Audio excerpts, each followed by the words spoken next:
হয় তাহলে বাংলাদেশে কোন সুশীল আওয়ামী লীগের ঘরে আসতে পারবে না, বাংলাদেশে কোন সুশীল আওয়ামী লীগ ঘর থেকে বাইরে যেতে পারবে না। আমরা ততক্ষণ পর্যন্তই সুশীল যতক্ষণ পর্যন্ত এই রাষ্ট্র তাদের ব্যাপারে কঠোর, এই রাষ্ট্র যদি তাদের ব্যাপারে সুশীলতা দেখায় আমরা কঠোর হইতে বাধ্য হব। আমরা কোনোভাবেই আওয়ামী লীগের প্রশ্নে এক বিন্দু ছাড় দিতে ইচ্ছুক নই। আওয়ামী লীগের যেই লোক খুন করে নাই, গুম করে নাই, হত্যা করে নাই, তার তো এখন আওয়ামী লীগ থাকবার কোনো প্রয়োজনই নাই।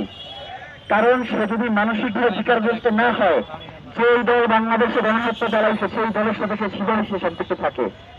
যার কারণে আমরা এখন মনে করি যে যারা এখনো আওয়ামী লীগের রাজনীতি বাংলাদেশে করে কায়েম করবে, সেই ফেসিবাদ আবার তারা পুনরায় কায়েম করতে চায়।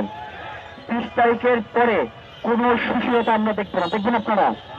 এইখানে এসে যদি কেউ সুন্দর সুন্দর কথা বলে আপনাদেরকে বোঝায়, আপনারা তা মানবেন? আমরা কোন ধরনের কথাও মানবো না, কোন সুশীলতাকে আমরা প্রশ্রয় দেবো না। আওয়ামী লীগের ব্যাপারে যারাই ক্ষমতায় আসবে তাদেরকে জিরো টলারেন্সের ভূমিকা পালন করতে হবে। আমরা তাদেরকেই ক্ষমতায় নিয়ে আসবো যারা আওয়ামী লীগের ব্যাপারে জিরো টলারেন্স, আমরা তাদেরকেই ক্ষমতায় নিয়ে আসবো যারা এই দীর্ঘ 17 বছরের গুম হত্যা নিয়ে কথা বলবে।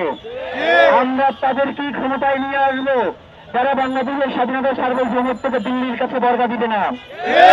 তাদেরকে ক্ষমতায় নিয়ে আসবো যারা ওসমান হাদির খুনিদের বিচারে